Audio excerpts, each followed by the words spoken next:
Nolan Wells' audio distress call. Is it real?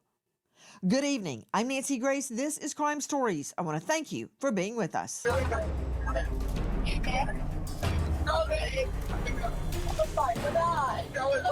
Everyone in the background is saying, is he dead? Nolan, wake the up. Claiming they're sinking and calling for help. And yet in the background, are we really hearing all of this other activity? Nobody has ever, none of the kids on this boat have ever admitted that anybody said that they thought Nolan was dead.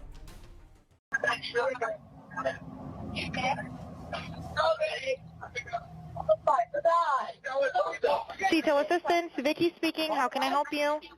Hey, we're at the west tip of Horn, and our bilge pump stopped working. We're sinking. Can y'all please come? We have a membership. All right, of course. How far is the work coming up, sir? Can you give me a description? Ankles? Hello? What'd you say? Hey. Yes. How far is the water coming up, sir? It's coming up. We're just sinking. I don't know. Like we're going down. All right. Well, let's get you going. Membership number or phone number listed on the account, sir. I don't know the phone number. It's either. I think it's. Try that. All right. I know we have a membership, like guaranteed. I don't have the tag Unless on you here. have a It got ripped membership off. number or anything, it's okay. I'll get you over to the captain. What's the best phone number to reach you at? Reach me at. You are hearing the audio distress call from the boat. That is the boat on which Nolan Wells went to Horn Island. But people are messaging me and telling me that there is heavy drinking and there's cocaine involved. And there's a particular person whom I know this person's name. I'm not going to disclose it. I'm going to go to the police first, and then I will disclose it if it doesn't interfere in the investigation.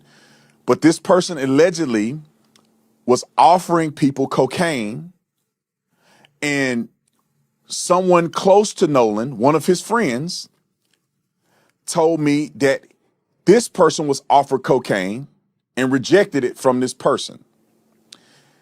And I was also told, and this person told me that it's over 100% chance that Nolan was using cocaine during this period of time. A stepfather looks at a name and says, I don't know him. A commentator with a national platform says, I've been told there's a 100% chance of something in Nolan's system. Two claims, two completely different kinds of serious, and neither one, on its own, tells you what actually happened to Nolan Wells. Tonight we're covering both, carefully, because both are real, both are currently disputed, and both deserve better than being repeated as fact by people who weren't there. Tristan Shepard, one of the friends who's spoken most, and most emotionally, about Nolan, is now being told by Nolan's own stepfather that he doesn't recognize him as one of Nolan's close friends at all. We're going to walk through both sides of that, including the specific details Shepard has offered to back up his account. And we're going to address, directly and honestly, a claim that spread fast this week, that Nolan may have had nose candy in his system that night. We're not going to repeat that as settled fact, because it isn't. We're going to tell you exactly where that claim came from, exactly how it's been caveated by the person who made it, and exactly why, even if it turns out to be true, it still wouldn't answer the actual question this entire case is about. This is everything that's changed since our last update. Every new development, laid out the same way we always do it, confirmed, kept separate from claimed. If you are ready for this one type file, open in the comment.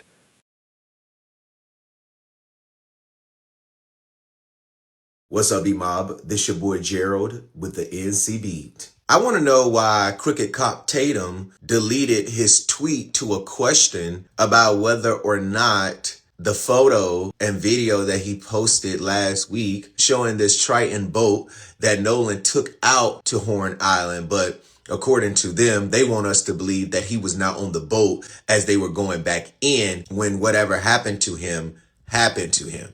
And I want to show y'all this so y'all can see how they are trying to cover this up. And I honestly believe that Tatum is also trying to help this Geico lizard who you see right here, Warren Hudson, with this, what seems like to us, a cover up about what really happened to Nolan Wells. I've been so busy with my site. These screenshots are from when I took them at the time these things were made, or I found out about them, but I never wrote about them at the time because I was over here busy, y'all. Okay, but I'm back. But look at this. Tatum says, breaking. Exclusive images shared of the Triton boat being towed by another boat after viral CETO dispatch call. Nolan Wells is confirmed not to be on board. These images were taken from the boat towing them. So this boat that is towing them is Bart. As you can see, these are the photos that Crooked Cop Tatum posted. Here's the video that Crooked Cop Tatum put up on social media to try to make us believe that, you know, Nolan was not on this boat. Apparently, this is from July 4th.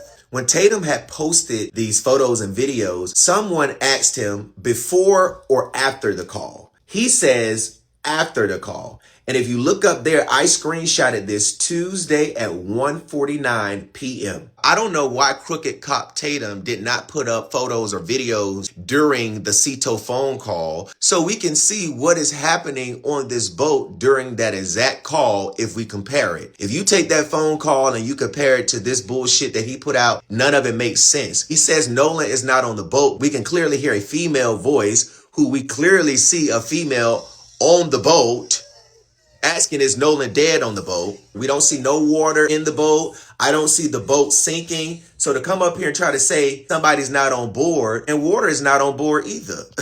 So Tatum says these photos and videos that he posted were after the CETO call. After the CETO call. After they called and said, oh, the boat is sinking. Oh, this and that. This is supposed to be after the call. But in the interview that the Geico lizard Warren Hudson did, if you pay attention, Warren said that after Bart told them, Wyatt called CETO. Why would you call CETO if Bart has already told the boat so y'all can get back inland? Actually, my buddy Bart on the tide line is like, I'm going to pull y'all out to where we're out of all this, you know, all this chaos. Because we left at 4:30 and there were still just as many people there, if not more, than when we got there. I mean, probably around the same amount. I mean, it was crazy. Like there was a lot of people. And, I mean, eventually Bart pulls us out. You know, we left at 4:30, but we really weren't pulled out away from everybody. We were probably about a quarter mile out and we had the towing strap pulled from, you know, Bart's port side cleat or starboard side cleat. And he was on our starboard side bow. And so it was rubbing on his power pole. So Bart turned around, pulled up next to our boat, and we were just trying to get it situated. So that's when Wyatt called CETO. And Wyatt was like, you know, calls him.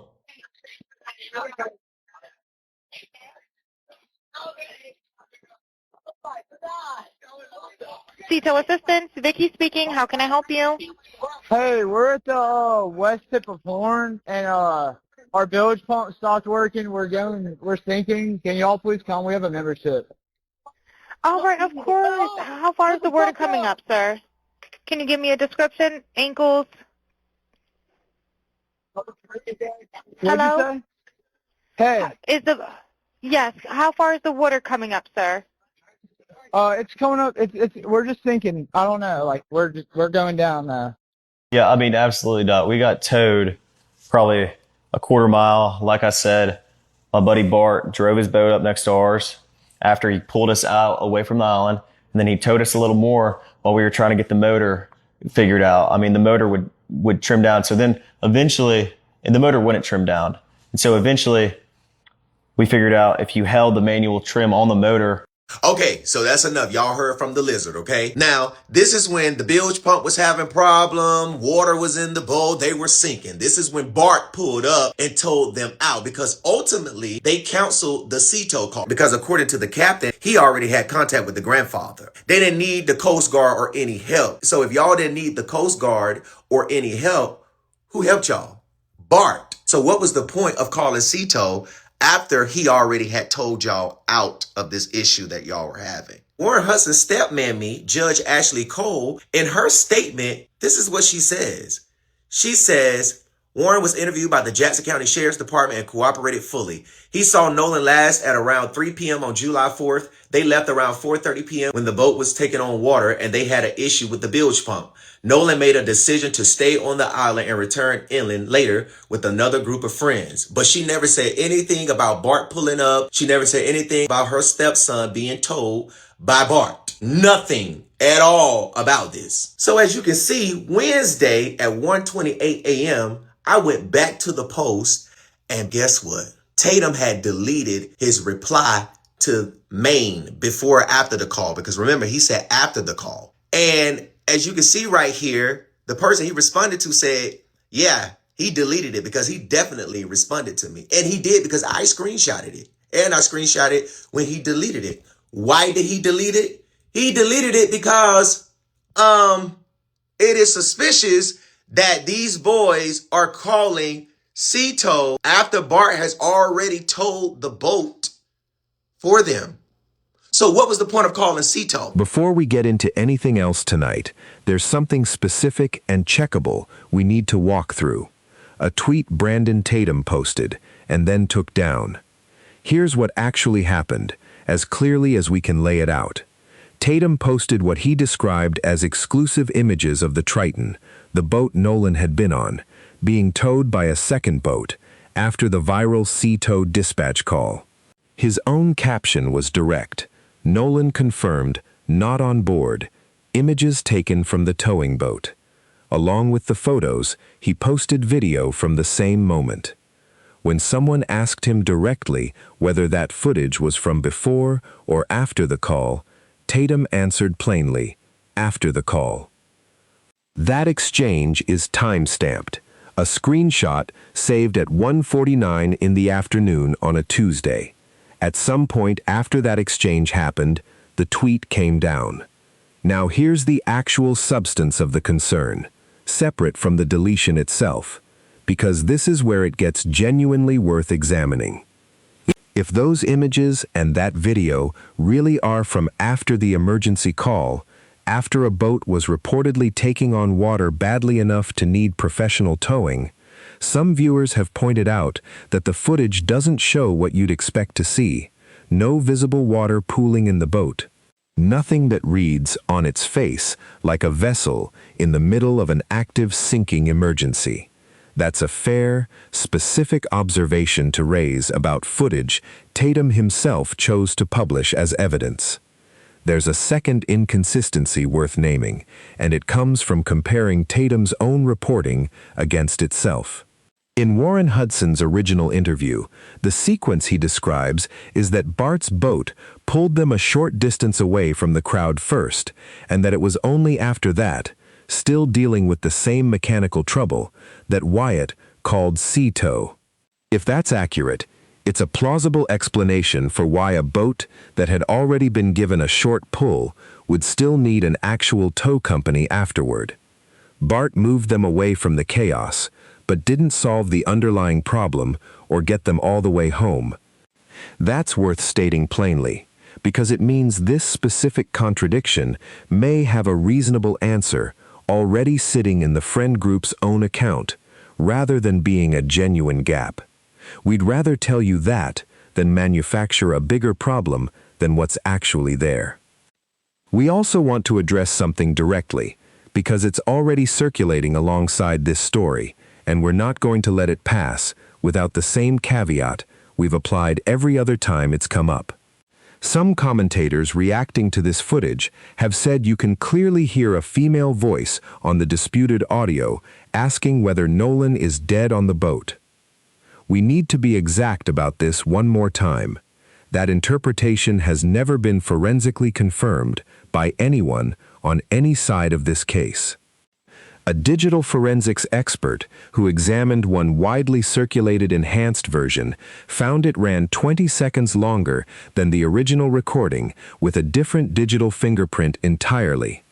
meaning at least one version being treated as clear evidence has already been shown not to match the source file.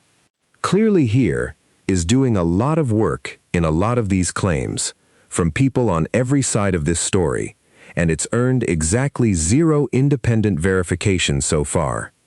Back to the deletion itself, because it's still the most concrete piece of this. A tweet coming down doesn't prove the claim inside it was false. People delete posts for all kinds of reasons that have nothing to do with hiding something.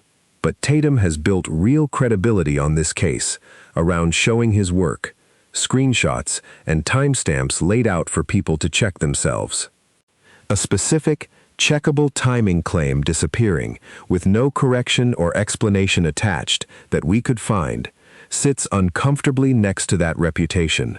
Not because it proves anything, but because it takes away the one thing his own approach has been built on, letting people verify it themselves. If you've seen the original tweet or a clearer copy of that timestamp, drop it below. We'll take a look.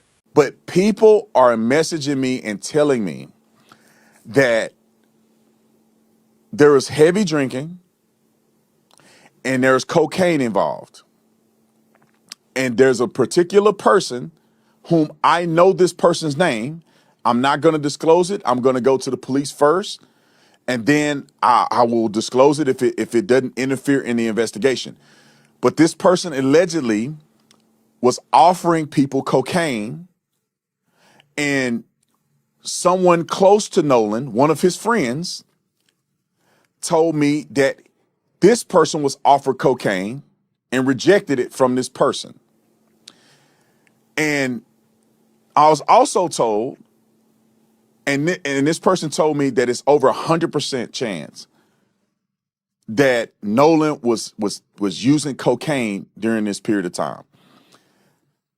This person said it was 150% sure that when the toxicology comes back, that Nolan will have cocaine in his system. But also, too, it's part of society that has been allowed to occur, which is it's gut-wrenching at best. Because if you were in our situation, how would you feel if there were millions of people who are saying, oh, hey, well, he was at an island, he was heavily drunk. And again, even with the drinking, there are so many conflicting stories, only because I have spoken with adults who knew Nolan very well, coaches that were out there. One in particular, I think he told me he saw Nolan somewhere between like 2:45 and 3:30. He was like, Christine, yeah, we talked for a while. We talked about college. We talked about his life, his plans. And he was like, he was perfectly fine. Because I think it had bothered him too, that there was this narrative of, oh, he was sloppy drunk. Like and it started at the very beginning. It was, oh, he was sloppy drunk. And I'm like, but was he though? Or is this a narrative that you guys want to use to kind of have us just accept that it was a drowning? Here's the claim that spread fastest this week, and we're going to be exact about where it actually came from. Here's what Tatum actually said, as precisely as we can lay it out, because the specifics matter more than the summary version that's spread online. He said people are messaging him, telling him there was heavy drinking, and that there was, in his words, nose candy involved.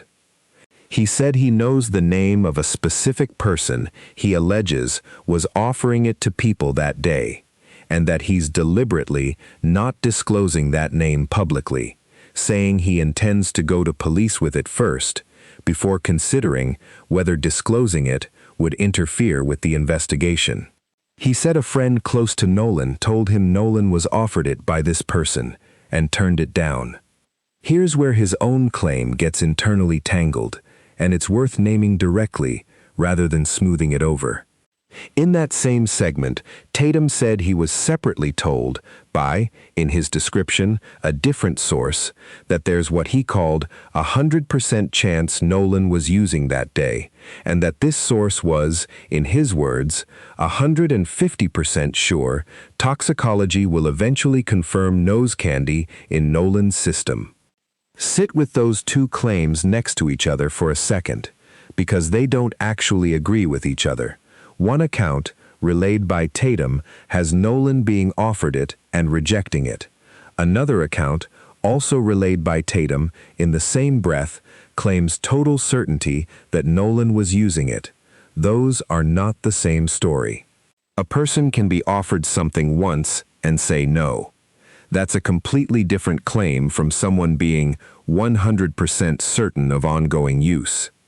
If both of these came from real sources, at minimum, they contradict each other on the most basic fact in dispute, whether Nolan actually used anything at all that day. To be fair to Tatum, he didn't present these two accounts as if they obviously agreed with each other, and he did repeatedly tell his own audience not to treat any of it as confirmed. That caution matters, and we're going to hold him to it the same way we'd hold anyone else to their own stated standard. But a claim built on two sources that don't actually match each other is weaker than the confident framing it's been given online, and that's worth saying plainly, instead of letting the loudest version of it stand unchallenged. Not everyone covering this case has let that claim pass without a fight either. Commentator Willie D pushed back on it directly and publicly, and his core argument is worth hearing in full because it's a genuinely fair standard to apply. Extreme claims require evidence, he said. If someone's going to tell the world Nolan had drugs in his system, show the source, show the documentation, show anything beyond a pair of lips saying it. He also raised a pointed question about timing. Why is this specific claim surfacing now, weeks in, rather than being part of the story from the very beginning? And he made a point that applies no matter which way toxicology eventually comes back. Even if it confirms substances were involved, that still doesn't explain how an 18-year-old drowned, surrounded by hundreds of people, without anyone seeing it happen. We want to underline that last part ourselves, in our own words, because it's the single most important thing in this entire segment. Even if toxicology eventually shows alcohol, or anything else, in Nolan's system, that finding on its own would not explain how he ended up in the water. It would not excuse or explain away any negligence by anyone who was with him. It would not make his death his fault in any way that matters, legally or morally. If anything, it raises the opposite question, whether the people around him that day owed him more care, not less. Now here's something that directly complicates the heavily intoxicated narrative, and it comes from Christine herself, in her own words, not from a friend's account or a commentator's guess. Christine has said she's spoken with adults who knew Nolan well, including a coach who was actually out on Horn Island that day. According to her, he told her he saw Nolan sometime between around 2:45 and 3:30 that afternoon, and that they talked for a real stretch of time about college, about his plans, about his life. His read on Nolan in that conversation, perfectly fine, not impaired, not sloppy. A young man having a normal conversation about his future with someone who'd known him for years. Christine's own reaction to that account is worth including directly, because it names the exact tension this entire segment has been circling.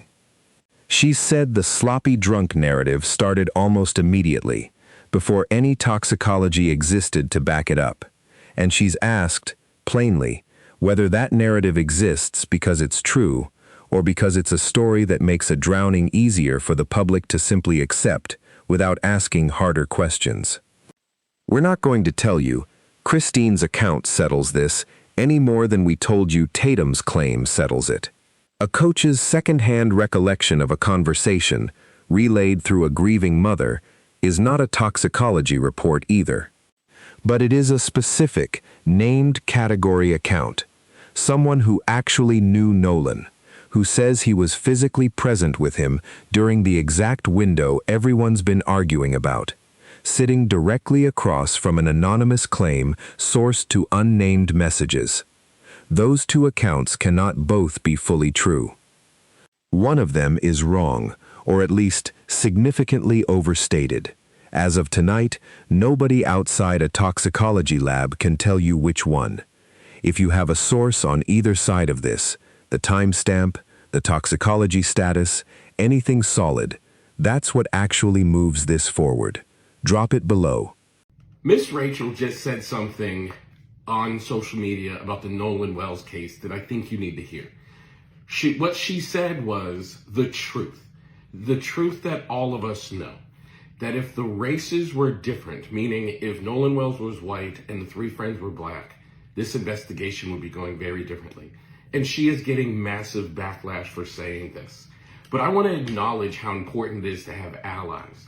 I met a man from the civil rights movement. His name is Hezekiah Watkins. Look him up if you don't know his name. His story is pretty amazing. And he had a conversation with me and my white colleague, a man by the name of Dr. Adam Frower, about what true allyship looks like. And he said true allyship is not just saying you support black people and equality and equity and diversity and inclusion. It's standing next to your black friends in the black community while the bullets are flying. That was his exact phrase, meaning that you have to stand in the line of fight. You have to stand next to people when there's something to risk. And Miss Rachel is demonstrating what true allyship looks like. She very likely knew that she was going to get backlash for saying this because she's been saying things advocating for social justice for a long time. She spoke up against ICE and other causes, acknowledging that she is someone who's interested in justice. My favorite thing that she said this whole time was just simply one word. Somebody left a comment on her social media saying, can't you just stick to singing kids songs? And she replied, no. That is a true ally, and I think we need more of that in moments like this. So thank you, Miss Rachel. Some voices in this case carry weight just because of how many people actually hear them. This week, one of the biggest names in children's media stepped into this story, and what she said split her own audience right down the middle. Miss Rachel, a creator with more than 2.3 million followers on Threads alone, known to an entire generation of parents for something as far from true crime as it gets, posted her own take on this case directly to that massive audience. Her position, stated plainly, she believes this investigation would have unfolded differently if the races were reversed, if Nolan had been white and the friend group had been black. She added that Nolan and his family deserve justice, full stop. That's not a small thing to say to millions of people who follow you for lullabies and toddler content, not true crime commentary. And it landed exactly the way you'd expect something that big to land. Fast, loud, and split almost perfectly down the middle. Here's why we're covering this as its own moment, instead of folding it into everything else. A statement like this doesn't have to be provable to matter.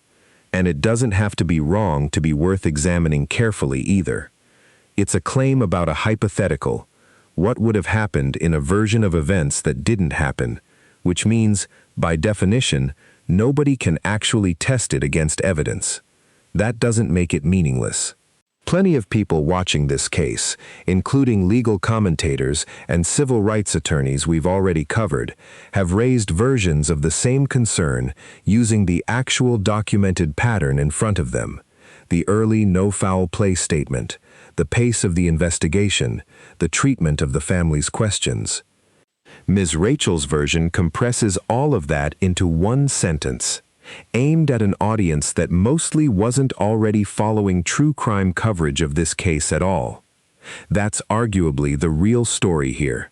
Not whether she's right, but how far a single sentence from someone with that kind of reach can travel into rooms this case had never been discussed in before. Millions of parents who've never heard of Horn Island, who couldn't tell you who Ben Crump is, got a version of this case for the first time through someone they trust for completely unrelated reasons. We're not going to tell you whether she's right. We don't think anyone honestly can, given that it's a claim about a version of events that never happened. What we can tell you is that this is exactly how a regional Mississippi case became something tens of millions of people outside true crime circles are now aware of.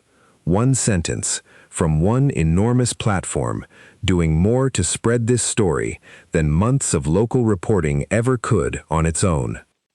Where do you actually land on this? Not on the case overall, specifically on whether a claim like hers, unprovable by its own nature, still deserves to be taken seriously as part of the conversation. Tell us honestly below.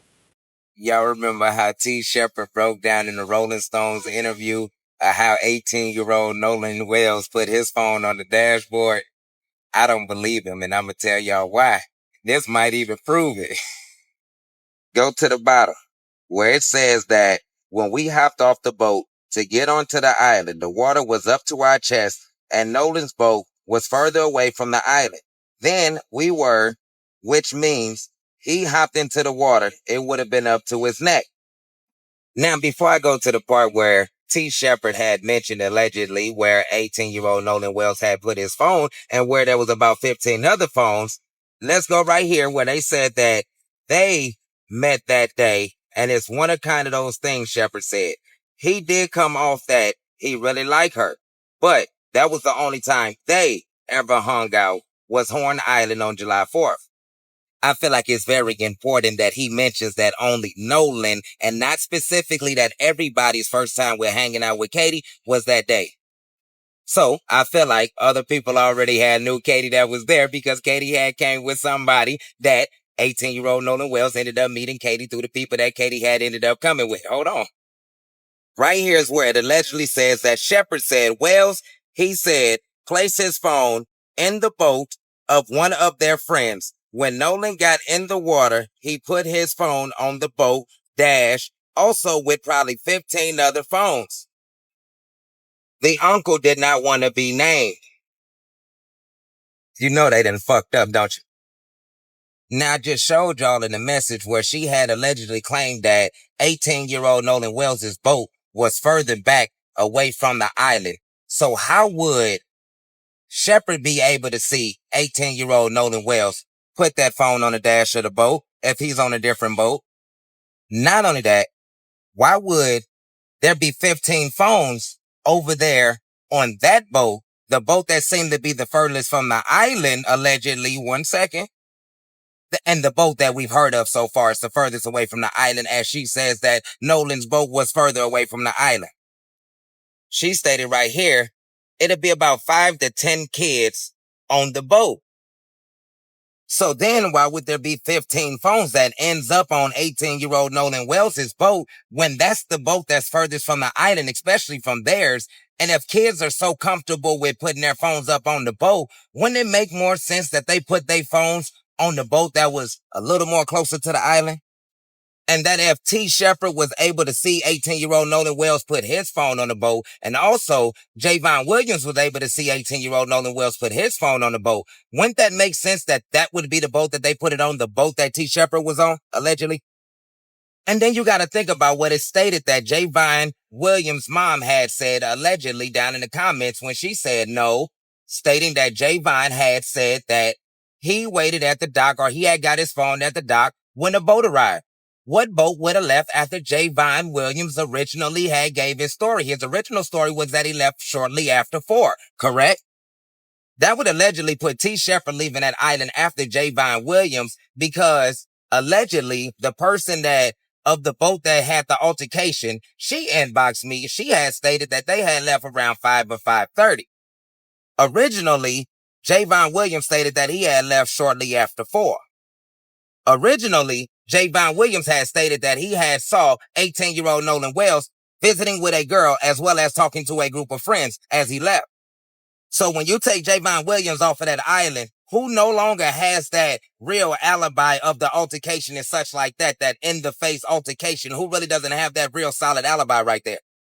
T. Shepard, and also that boat with the people that came on that boat with T. Shepard and left with T. Shepard on that boat. And I'll tell you why.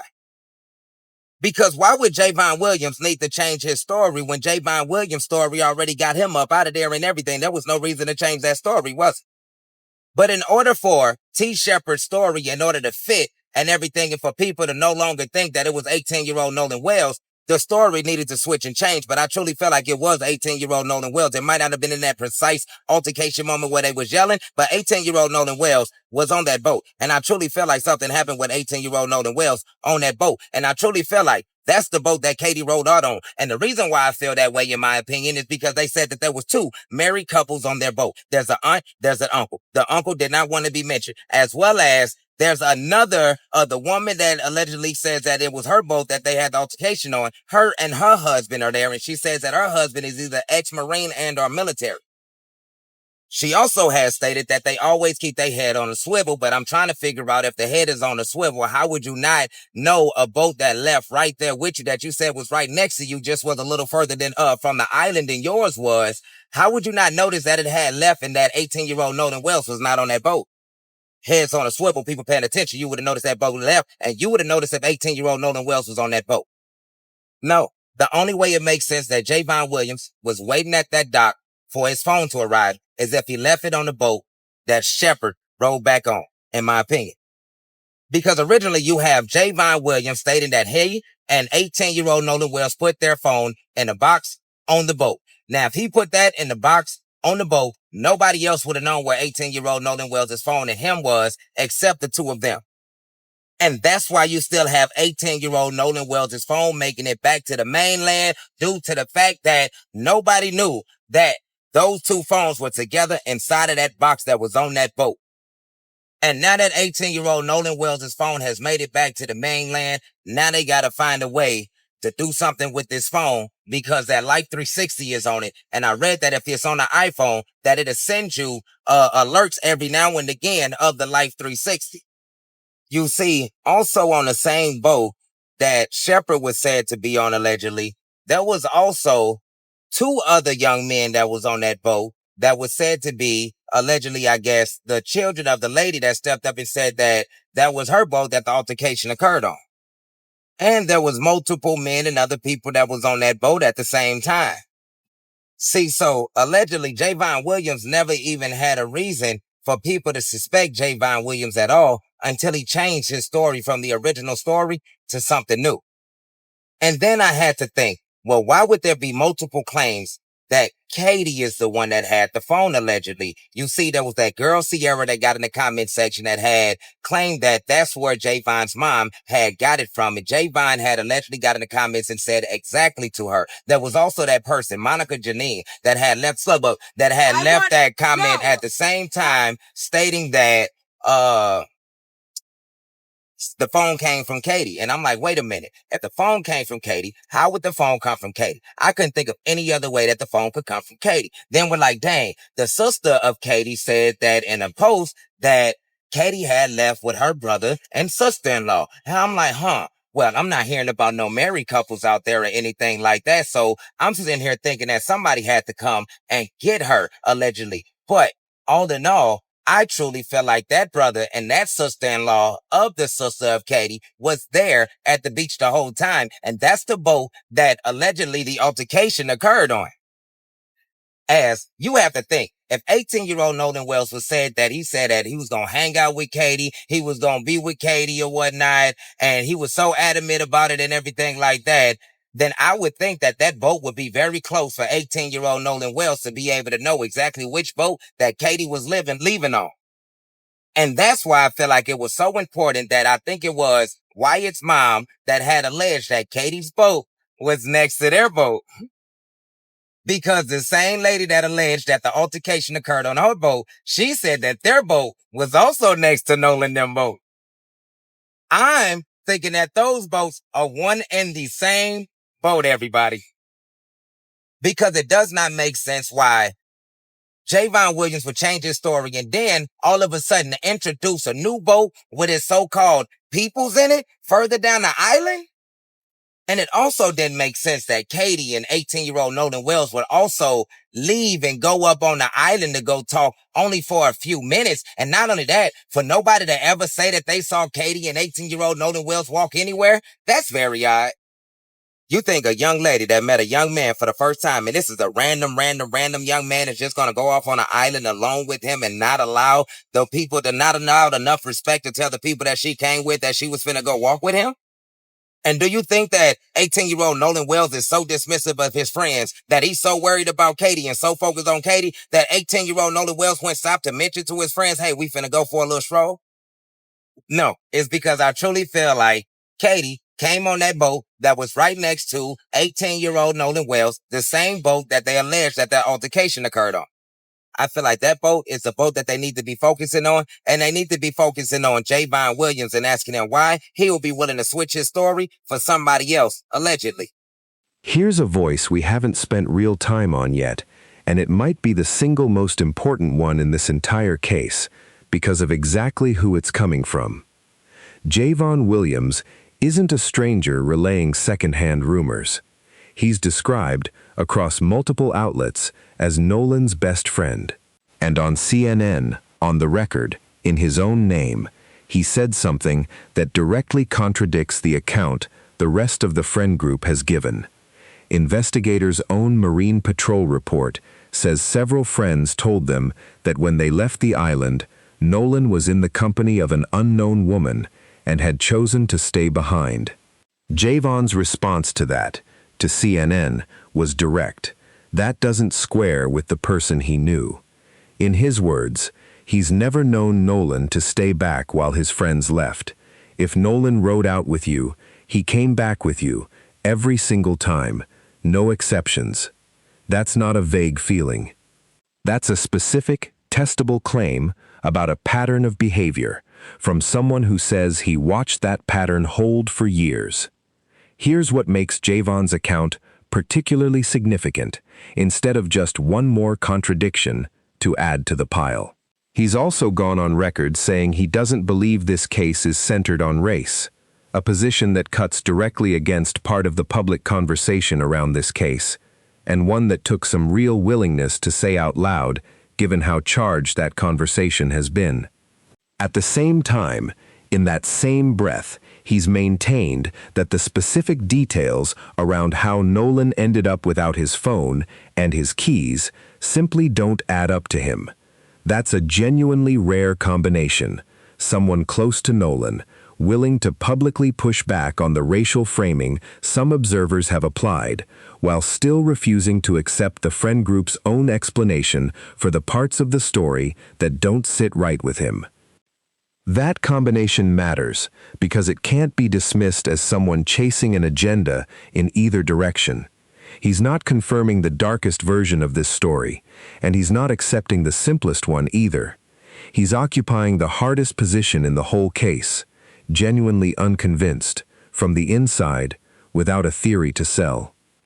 Nolan's own father has echoed a version of this same confusion, saying plainly that the family can't fathom why their son would ever separate from his group like that they specifically raised him to stay with the people he came with. That's not proof of anything on its own. Parents don't always know every choice their child makes in the moment, but it's now at least two people who knew Nolan closely, his father and the friend he grew up with, both saying the same core thing, independently. This doesn't match who we knew him to be. We want to be fair to the other side of this too, the same way we've tried to be fair throughout this whole case. People do things once that don't match their usual pattern. A single afternoon, a girl he'd just met, a decision made in the moment. None of that is impossible just because it was out of character. But when the person telling you it's out of character is someone who spent years actually watching that character up close, it carries real weight. More weight, honestly, than most of what's gone viral in this case so far. Nolan Wells' friends offer a $50,000 reward, and I'm freaking confused. Warren's father, Dr. Benjamin Hudson, is offering a $50,000 reward for answers and information leading to what happened to Nolan Wells on July 4th, 2026. Remember I said I was confused? I thought he drowned. I thought that's what the narrative was that he drowned. So if he drowned, why are we hearing that there's an offer of $50,000 right now for more information? Does that mean foul play is now being suspected? Does that mean that the families know more through the investigation that the public doesn't know? I'm just trying to understand why someone would offer a $50,000 reward when the original theory that was being told to the public was that it must have been an accidental drowning.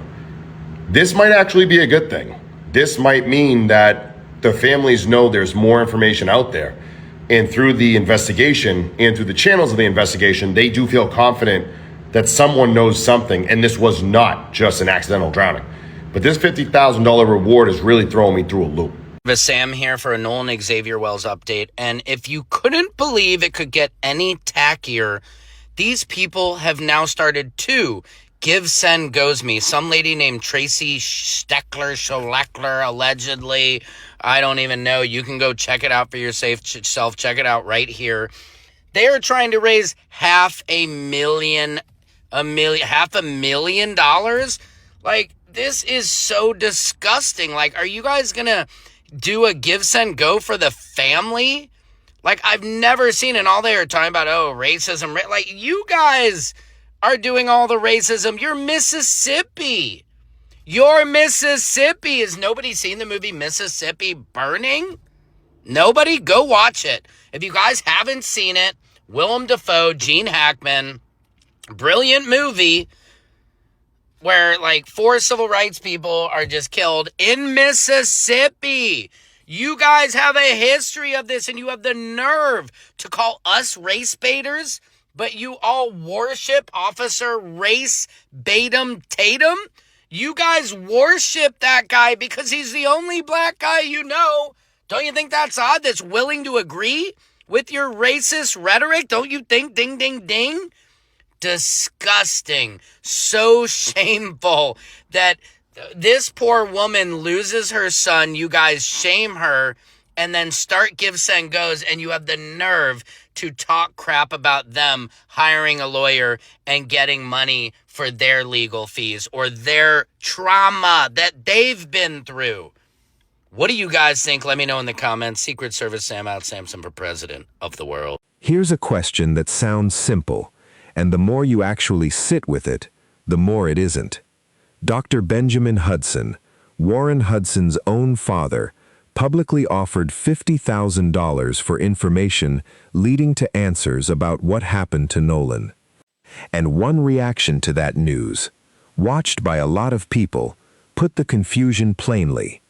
If the working theory, this whole time, has been an accidental drowning, why would anyone need to offer a cash reward for information at all? A drowning doesn't usually require a tip line. A drowning doesn't usually require someone to come forward with what they know. That's the kind of thing you offer a reward for when you believe a specific person or a specific piece of information is still out there and isn't being shared voluntarily. That's a fair question, and it deserves a real answer instead of a dismissive one. Here's the honest, complete picture of why a reward like this gets offered even in cases where the working theory is still just undetermined, not confirmed foul play. Rewards for information aren't exclusively a murder case tool. They're common in any case where investigators believe there are witnesses who saw something relevant and simply haven't come forward, which, in this specific case, is not a hypothetical. We've walked through, across this whole video series, a genuine 30-minute gap between the distress call and the boat's actual departure that nobody's explained. A last confirmed sighting around 3 that afternoon. Hundreds of people on that island, in that water, that same day.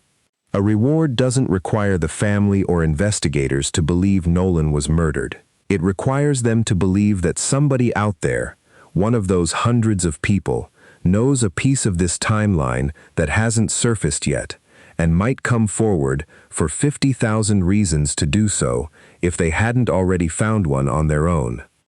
So the honest answer to, does this mean foul play is confirmed, is no.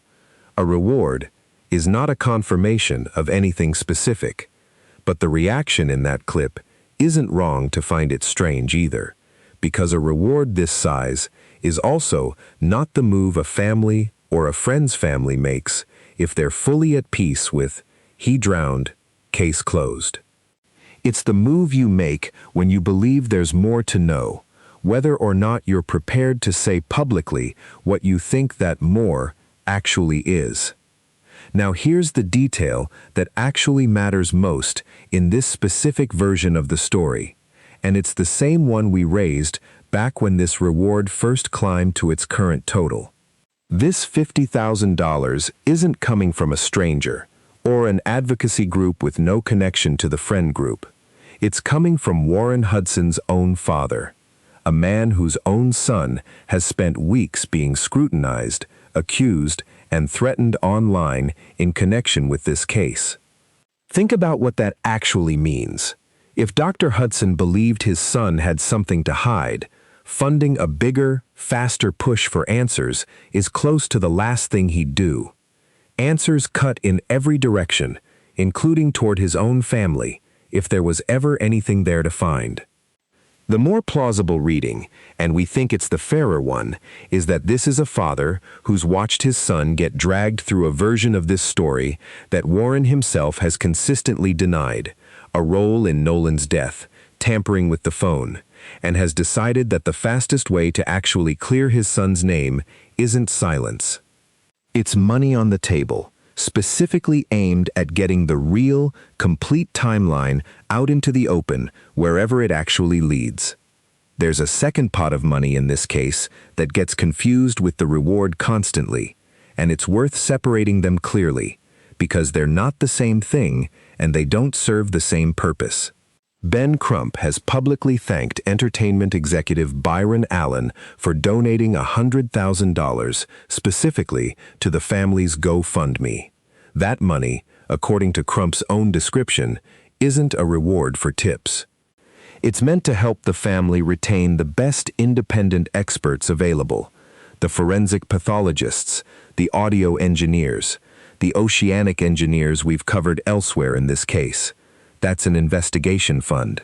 The reward money, Sharpton's $50,000, Tyler Perry's $50,000, Terrell Owens' $25,000, and now Dr. Hudson's $50,000, bringing the total to $175,000, is a completely separate stream, aimed specifically at the public. Come forward, tell us what you saw, here's what it's worth to this family to actually hear it from you. Conflating those two funds makes the story feel more sinister than it necessarily is, as if all of this money is one giant bounty on someone's head. It isn't. One fund pays experts to examine evidence properly. The other pays witnesses to actually speak.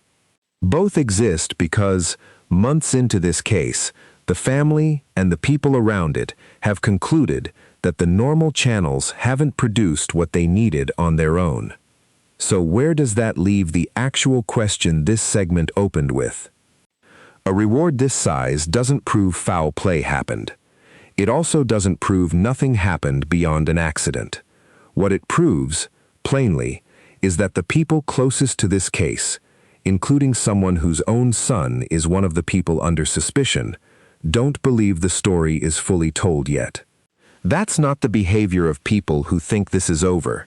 It's the behavior of people who think somebody out there is still holding a piece of it back, and who are willing to pay real money to find out who. We're not going to tell you which explanation is right. We're going to tell you that the confusion in that original clip is worth taking seriously instead of laughing off, because it's actually one of the more honest reactions this case has produced. A reward is a strange thing to offer for a drowning. It makes a lot more sense as a reward for the truth. There's a technical detail in how this reward is actually structured that's worth understanding because it changes what it's really asking for. It's not simply money for a tip. Every public description of this reward has tied it to information leading to an arrest and conviction of whoever is responsible for Nolan's death. That phrasing matters. It means this money doesn't pay out for a rumor, or a theory, or even a genuinely useful piece of the timeline on its own. It pays out only if what comes forward actually holds up all the way through a criminal case reaching a conviction. That's a much higher bar than call this number if you know something, and it tells you something about how seriously the people behind this reward are treating the possibility that this ends in actual charges, not because they've been told it will, but because they've structured the incentive as if it might.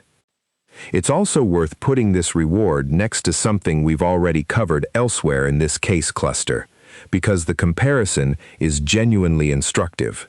Daniel Irvin's family, a case we've covered in depth on this channel, has also had reward money attached to their search for answers, in a case that did eventually produce actual charges, even if only for evidence tampering, rather than the death itself. That's not proof Nolan's case follows the same path. Every case is its own set of facts, but it does show that reward money, in a case like this one, isn't unusual window dressing. In at least one comparable case, it sat alongside a process that genuinely did move toward real legal consequences, months after the reward was first offered. That's the honest frame to hold this in. A reward doesn't confirm an outcome, but it's also not nothing. It's a specific, structured bet, made with real money, by people who are choosing to act as if this case is still very much solvable, rather than treating accidental drowning as the end of the conversation.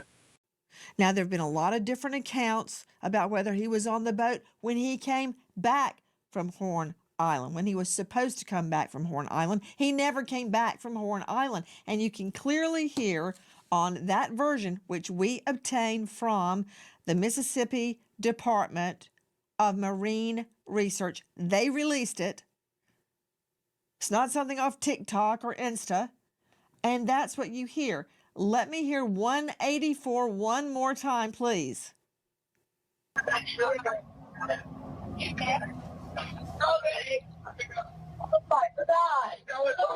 Detail assistance, Vicky speaking. How can I help you? Hey, we're at the west tip of Horn, and our bilge pump stopped working. We're sinking. Can y'all please come? We have a membership. All right, of course. How far is the water coming up, sir? Can you give me a description? Ankles? Hello? Hey.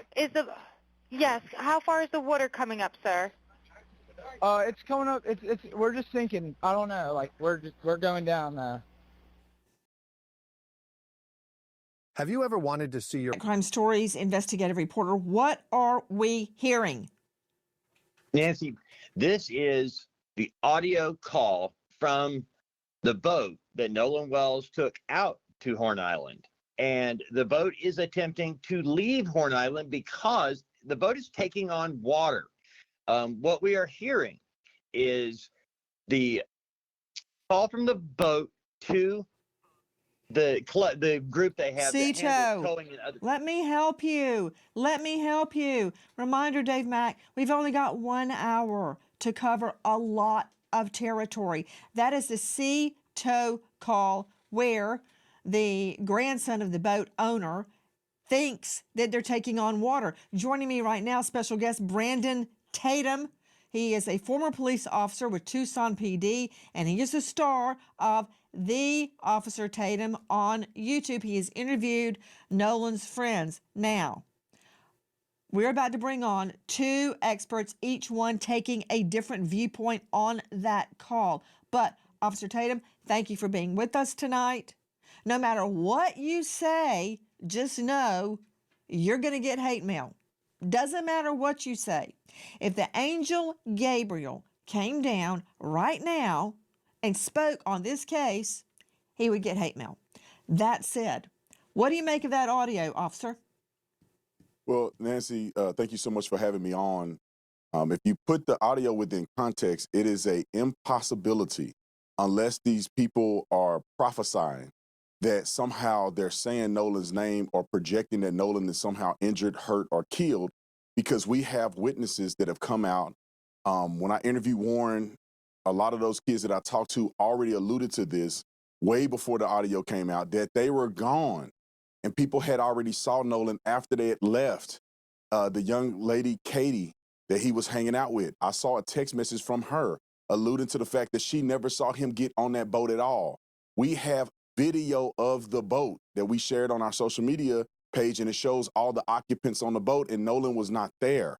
And so if a person thinks that they've heard something on the audio, they have to compare it with context. Maybe they said, "Is it dead?" talking about items that could potentially have died or damaged on the boat, given the fact that they were sinking. So I think people need to put this in context and reevaluate what they're listening to on the video, because if you are going to make a staunch stance in the wrong direction, in my opinion, by saying they're obviously talking about Nolan, it is incredibly impossible. One more thing, real quick, that when you look at where they were at when they made the phone call and their GPS coordinates, it literally put them on the island. And we know, and not on the physical island, but really close proximity to the island. And we know, because we have another video of Nolan being out there and also all the other boats surrounding him, that this would have had to happen very near to hundreds of people in hundreds of different boats. So somebody would have seen something if there was a dramatic commotion like this occurring on that boat. I hear what you're saying, Officer Brandon Tatum. That last part that you said, that there were hundreds of people around and they would have seen what happened, that part, I disagree with that. John Mobley joining us, veteran trial lawyer out of South Carolina. John, take off your defense hat one moment and let's address that statement. Do I have to say Tupac? That just comes off the top of my head. Crimes happen all the time in a crowded area and nobody sees anything. Either they say they didn't see anything, or they really didn't see anything, because it all blends in, right? It all blends in. I've had a little boy thrown off the 3rd level of the Mall of America almost to his death. He did die and he was brought back to life. Nobody saw what happened. A guy threw him over. People were all over the mall. The food court was crowded. Nobody saw. I had like 2 witnesses. So I think part of it is, Mobley, you don't expect to see something, and so your mind is not interpreting, it's not intercepting what you're physically seeing. And again, we don't know what happened. We don't know why Nolan Wells has a red mark on the back of his occipital. We don't know. Was he hit? Did he fall? Then fall off a boat? It could have been any number of things. Some nefarious, some an accident, some negligent. My point is, just because there's a lot of people around, that does not guarantee you witnesses, Mobley. You know that better than anybody with all the cases you've tried. Well, Nancy, I got to call it like I see it. I think there are 2 things I want to say to address that. The first part, I would agree with you that, yes, a lot of people can be around and they can notice something, that something can happen rather, and people not see it. However, I think the way that the human mind works, we would all agree, is we perceive things all the time, okay? And we may perceive something that at the time we perceive it, it is not deemed significant.